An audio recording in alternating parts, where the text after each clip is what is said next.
নমস্কার। আমি শ্রী ঘনশ্যাম মণ্ডল, পিতা ঈশ্বর নিরঞ্জন মণ্ডল, গ্রাম উত্তর কানাইদিঘি, পোস্ট কুলঞ্জারা, থানা মারিজদা, জেলা পূর্ব মেদিনীপুর। আমি আমার কৃষক বন্ধুদের উদ্দেশ্যে আমি ওল চাষের পদ্ধতি আপনাদের সামনে করে দেখাচ্ছি। এই চাষটি সম্পূর্ণ খড়যুক্ত দোআঁশ মাটির ফসল।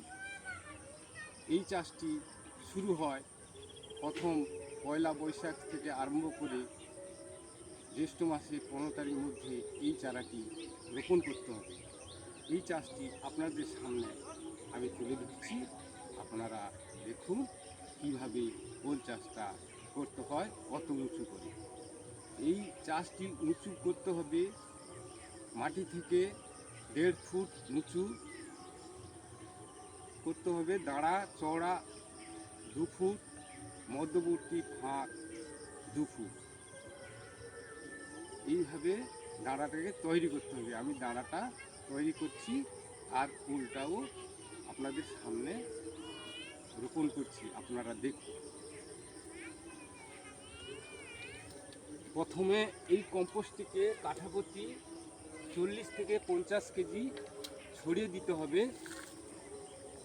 দিয়ে আরেকবার কোদাল দিয়ে নেড়ে নিতে হবে। এই কোদাল দিয়ে নেড়ে নিতে হবে যাতে এই কম্পোস্ট সারটা মিশিয়ে যায়। তারপরে এই দাঁড়াটি এই উঁচু করে করতে হবে যাতে জল না জমে যায়। এক পাশ ঢালু করতে হবে, জলটা যাতে বেরিয়ে যায়, দাঁড়া দিয়ে বেরিয়ে যায়। ওল কম রসে ফসল, রস বেশি হলে গোড়ার শিকড় নষ্ট হয়ে যায়। তারপরে এইভাবে 6 ইঞ্চি গর্ত করতে হবে। গর্ত করে ওলটাকে বসিয়ে দিতে হবে। এই ওলটাকে এরকম করে বসিয়ে দিতে হবে।